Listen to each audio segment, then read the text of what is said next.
आज हम लोग बात करेंगे एचवीडीसी ट्रांसमिशन सिस्टम के बारे में। ये एक ऐसा टेक्नोलॉजी है जो लॉन्ग डिस्टेंस पावर ट्रांसमिशन के लिए काफ़ी इफ़िशियंट होता है।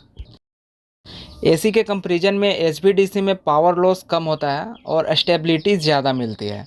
एचवीडीसी का फुल फॉर्म है high voltage direct current transmission. यह सिस्टम इलेक्ट्रिसिटी को डीसी में ट्रांसमिट करता है instead of AC.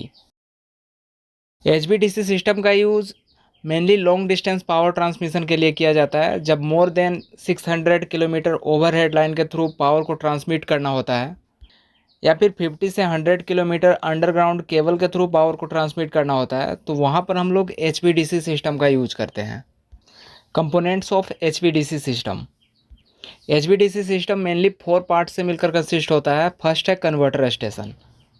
Converter station में रेक्टिफायर और इन्वर्टर का यूज़ किया जाता है। रेक्टिफायर एसी करंट को डीसी करंट में कन्वर्ट करता है, जबकि इन्वर्टर डीसी करंट को एसी करंट में कन्वर्ट करता है। कन्वर्टर स्टेशन में थायरिस्टर बल्ब्स या आईजीबीटीज के थ्रू हाई वोल्टेज स्विचिंग होता है।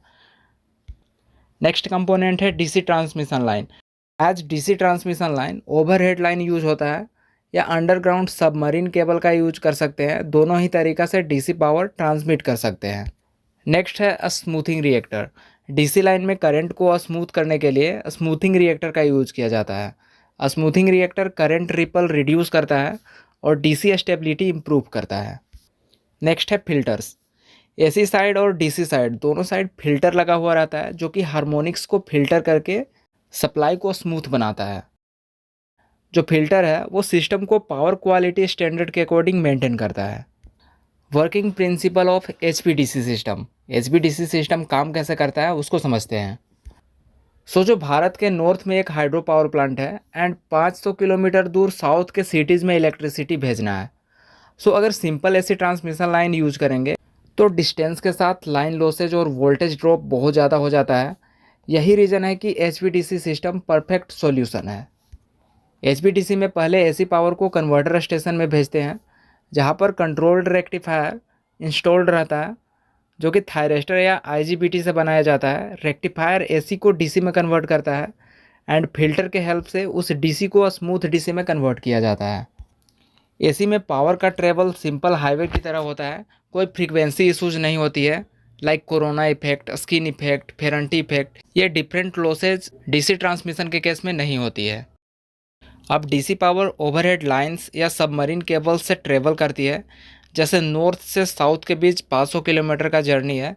इसको एक एग्जांपल से समझते हैं। सपोज़ इंडिया के छत्तीसगढ़ से बेंगलुरु के बीच कोई डीसी लिंक है। इस लिंक में अगर हम लोग एसी पावर को ट्रांसमिट करते हैं तो ट्रांसमिशन लॉस 15% होता है। वहीं पर जब एचवीडीसी सिस्टम का यूज़ करेंगे तो 5 से 6% ही ट्रांसमिशन लॉस होगा। एंड रिसीविंग एंड पर दूसरा कन्वर्टर स्टेशन होता है जो डीसी को वापस एसी में कन्वर्ट करता है।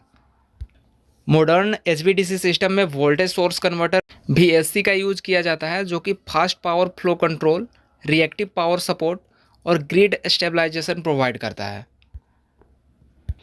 एचवीडीसी सिस्टम का एक और एडवांटेज है कि ये एसिंक्रोनस ग्रिड्स को कनेक्ट कर सकता है। मतलब अगर नॉर्थ इंडिया 50 हर्ट्ज और साउथ इंडिया ग्रिड थोड़ा अलग फ्रीक्वेंसी पर है, फिर भी दोनों को इफ़िशियंटली कनेक्ट किया जा सकता है।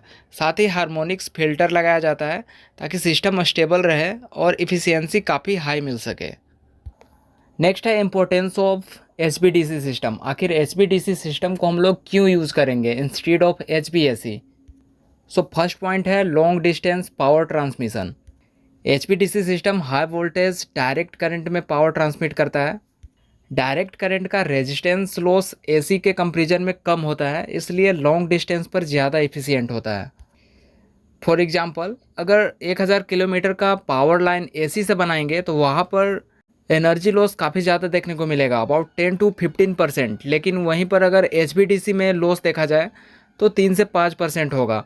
इसलिए लॉन्ग डिस्टेंस ट्रांसमिशन में एचवीडीसी यूज होता है। दूसरा इंपॉर्टेंस है इंटरकनेक्शन ऑफ डिफरेंट ग्रिड्स, जिसको एसिंक्रोनस ग्रिड्स भी बोलते हैं। एचवीडीसी से 2 अलग फ्रीक्वेंसी वाले ग्रिड्स को ईजिली कनेक्ट कर सकते हैं। एसी ग्रिड में फ्रीक्वेंसी सेम होनी चाहिए, लेकिन एचवीडीसी ये प्रॉब्लम खुद सॉल्व करता है। नेक्स्ट है lower transmission losses. AC transmission में स्किन इफेक्ट और रिएक्टिव पावर लॉसेज होता है, एचवीडीसी में ये लॉसेज कम होते हैं। Controllability and stability, HVDC system से पावर फ्लो को इजीली कंट्रोल किया जा सकता है। एसी ग्रिड में पावर फ्लो लाइन के इम्पीडेंस पर डिपेंड करता है, पर एचवीडीसी में हम डायरेक्ट कंट्रोल कर सकते हैं। नेक्स्ट है space saving. HVDC transmission system का जब हम लोग यूज़ करते हैं तो वहाँ पर कंडक्टर्स की रिक्वायरमेंट कम होती है और टावर स्पेस भी कम होता है, जिससे लैंड का यूज ऑप्टिमाइज होता है, मतलब कम स्पेस की रिक्वायरमेंट होती है। नेक्स्ट है environmental and economic benefits. HVDC system में लॉस कम और कंट्रोलेबिलिटी ज़्यादा होने की वजह से ऑपरेशनल कॉस्ट और कार्बन इमिशन दोनों कम होता है। लाइक रिन्यूएबल एनर्जी सोर्सेज जैसे wind power plant, solar power plant जो कि रिमोट एरियाज में होते हैं, उनको एचवीडीसी से इफ़िशिएंटली लोड सेंटर तक पावर भेजा जा सकता है। एचवीएसी के कंपैरिजन में एचवीडीसी का कुछ मेजर डिसएडवांटेजेस भी है। लाइक फर्स्ट है high initial cost. HVDC transmission system का जो कन्वर्टर स्टेशन होता है वो बहुत एक्सपेंसिव होता है। एचवीडीसी का इनिशियल इन्वेस्टमेंट हाई होता है।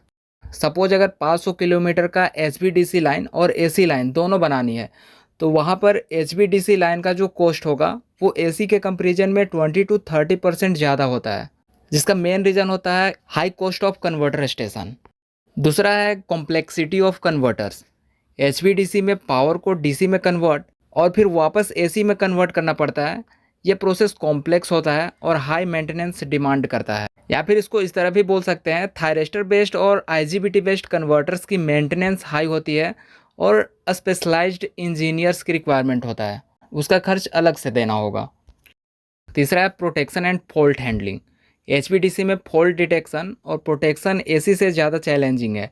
डीसी में जीरो क्रॉसिंग नहीं होता है, इसलिए सर्किट ब्रेकर का डिज़ाइन कॉम्प्लेक्स होता है। HVDC system is unsuitable for short distance.